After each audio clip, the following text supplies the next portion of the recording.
En estos últimos meses hemos visto cómo la inflación en México se ha disparado.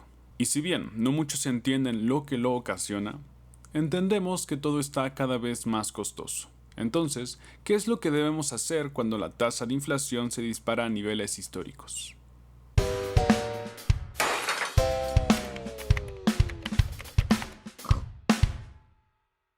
Hola, ¿qué tal? Mi nombre es André Guevara y esto es Mi Cochinito se rompió, tu canal de educación financiera, emprendimiento y desarrollo personal. El día de hoy hablaremos entonces sobre la inflación y medidas que deberíamos de tomar en estos momentos cuando la inflación está a niveles históricos. Como todos o como casi todos hemos visto, últimamente la inflación en México se ha disparado a niveles muy altos, lo que naturalmente ocasiona mucha incertidumbre y pánico. Y más aún cuando no se sabe cuánto afecta realmente y no sabemos cuáles son las medidas que debemos de tomar en situaciones como esta. Si bien no hay que alertarse tanto, sí hay que tomar ciertas prevenciones para asegurar nuestro dinero o para tener una tranquilidad mayor en nuestro patrimonio. Más que nada, algunas medidas para contrarrestar un poco la inflación. Y bien, esto es únicamente en estos momentos, es decir, cuando la tasa de inflación llega a niveles históricos o altos, porque constantemente la inflación está subiendo y bajando. Por lo regular se mantiene en un 4%, en un 5%. Hoy por hoy estamos a unos 9%, 9.50%. Niveles muy altos. No quiere decir que todo esto lo tengas que hacer siempre que la inflación llegue a un 5.4, 5.6. No, es simplemente cuando llega a niveles muy altos o ya dependiendo de tu propia estrategia. Pero por el momento estas son unas medidas que sí deberíamos tomar en cuenta para contrarrestar un poco el efecto inflacionario que estamos viviendo. Bueno, por una parte, el Banco de México ha estado aumentando la tasa de interés para que las personas gasten menos. ¿Cómo así? Pues las personas piden menos crédito, menos financiación y por lo tanto hacen menos compras. Menos compras de autos, menos compras a crédito, menos compras en general. Esto para contrarrestar un poco el efecto de la inflación. Sin embargo, no se ha podido controlar tanto, como lo hemos visto. De aquí viene la primera medida que deberíamos de tomar. Como bien sabemos y como anteriormente lo he dicho en otros videos, la tasa libre de riesgo en México son los CETES, los certificados de la tesorería, los bonos gubernamentales. Es, por lo tanto, la tasa que deberíamos de tomar como referencia a la hora de invertir en diferentes instrumentos de inversión. De ahí nos basamos para medir la relación entre riesgo y beneficio. Digamos que la tasa libre de riesgo en estos momentos es de 9.50. Entonces, si nosotros buscamos algún otro instrumento de inversión que nos dé mayores beneficios, como un 11%, debemos de comparar la relación riesgo-beneficio. Por ejemplo, si en un préstamo a alguna persona nos ofrecen un 11% de rendimiento, ¿realmente vale la pena el riesgo que se toma por ese 1.50% más de rendimiento? Pues para analizarlo, nos vamos a la tasa libre de riesgo y de ahí comparamos. Si tenemos un 9.50% de rendimiento con prácticamente un riesgo inexistente, valdrá la pena arriesgar, en este caso en un préstamo personal, con tantísimo riesgo por intentar buscar ese 1.50% más de rendimiento.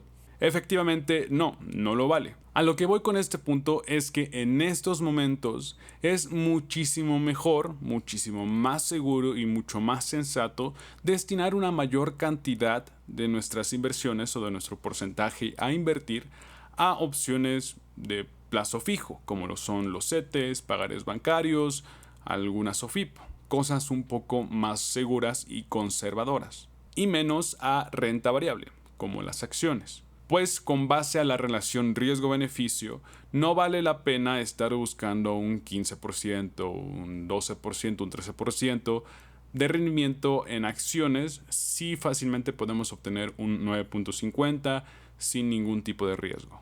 Claro que con esto no digo que tengas que vender todas tus posiciones y destinar únicamente a plazo fijo, a CETES, a pagarés, a SOFIPOS. No, todo lo contrario, es simplemente destinar una menor cantidad por el momento a las acciones. Claro que como todo, esto depende de tu perfil y de tu idea y de tu plan a seguir. Si tú quieres ser un poco más arriesgado, puedes seguir buscando acciones, pero si quieres ser un poco más conservador, puedes hacer esto, destinar una mayor cantidad de tus inversiones de ahora en adelante en plazo fijo. El siguiente punto es muy sencillo: gastar menos. Claramente es muy fácil de entender, pero muy difícil de aplicar. Pero más que nunca debemos ser conservadores a la hora de gastar nuestro dinero. Básicamente porque nos alcanza para menos cosas. Y si pensamos o intentamos seguir gastando como lo solíamos hacer, vamos a conseguir nada más y nada menos que menos.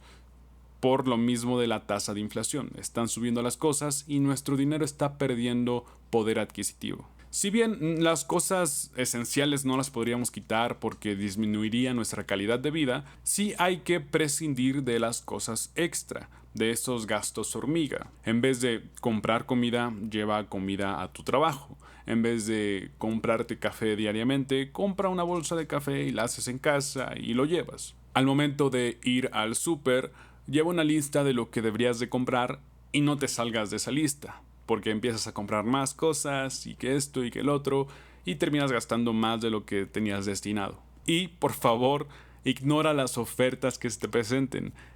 Por favor, ignóralas, no las tomes en cuenta, tapa los ojos, cierra la compu, apaga el celular. No, naturalmente es incómodo hacer estos cambios, pero son esenciales, al menos en algunos momentos o en algunas épocas. No solo para ahorrar el dinero, sino también para recordarnos a nosotros mismos que no disponemos o que no dependemos de todas esas cosas extra, que podemos fácilmente prescindir de ellas y que podemos vivir con lo esencial.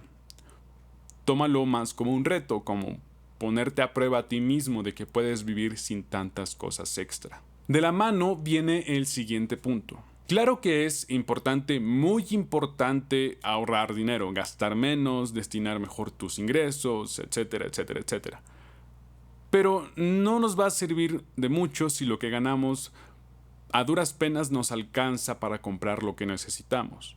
Por eso el siguiente consejo es: gana más. Otra vez, fácil de decir, difícil de conseguir. Pero es ahora cuando más creativos nos tenemos que poner para buscar nuevas fuentes de ingreso. Ya sea que consigas un segundo empleo o que empieces ese proyecto que tanto tenías en mente desde hace unos años, que busques trabajitos que te generen un ingreso extra, ya sea físicos o digitales, como pasear perros, como limpiar casas, como traducir textos o hacer diseños básicos, etcétera, etcétera, etcétera. Sea lo que sea que tengas a la mano, hazlo, porque únicamente ahorrar no será suficiente para hacerle frente a situaciones como esta. Aunado a lo anterior, tal vez una forma de contrarrestar el efecto de la inflación es pedir un aumento en nuestro trabajo por la misma cantidad de la tasa de inflación que existe en estos momentos, es decir, un 9% más en nuestro salario. Y por último, hablando de inversiones, un muy buen consejo sería destinar mayor cantidad de nuestras inversiones no solamente a plazo fijo, sino también a bienes raíces. Regularmente los bienes raíces se ajustan a la tasa de inflación, es decir, van creciendo en el tiempo a la par que la inflación. Entonces, si tenemos un instrumento que constantemente nos esté generando un ingreso extra y que a la par vaya creciendo o vaya haciendo frente a esa tasa de inflación, pues es una muy buena opción. Dirás que no tienes una capital lo suficientemente alta para empezar a invertir en bienes raíces, pero te tengo una gran solución: las fibras, en las cuales puedes invertir desde tan solo 6 pesos y que esto ya te va a estar generando una renta mensual o trimestral. Si quieres saber más de las fibras, te dejo un videito acá en la tarjeta para que puedas ir a verlo y conozcas más sobre este modelo de inversión, las fibras. Y bien, estas básicamente son una de las cosas que podemos hacer en esta temporada de alta inflación. Y como decía al principio, si bien no hay que preocuparse tanto o hacerse muchas ideas en la cabeza o sobrepensar tanto esta situación, sí hay que tomar ciertas medidas para verlo o para estar preparados para cualquier situación. No hay que dejarse llevar por la euforia del momento ni por el miedo que puedas sentir en alguna situación en el que veas que la inflación sube a números muy altos. Esto no es más que intentar ver la economía no de una forma ni positiva ni de una forma negativa, sino de una forma un tanto más realista, un poco más objetiva, y abstenerse de hacer movimientos drásticos, bruscos, intentando buscar mejores rendimientos o mayor seguridad cuando a veces no es tan necesario. Únicamente con que estés bien informado, tengas en cuenta que está la inflación alta y que tomes ciertas medidas, con eso te aseguro que tus finanzas tendrán unos buenos resultados. Sin más que decir, yo me despido. Soy André Guevara. Si te gustó el video, no olvides dejar tu like, comentar y suscribirte. Recuerda que puedes seguir viendo mis videos en donde hablo de información sobre tarjetas de crédito, sobre inversiones, sobre administración de tus finanzas y demás temas en cuanto a las finanzas personales. Aquí me despido. Esto es Mi Cochinito Se Rompió y nos vemos en el próximo video. Adiós.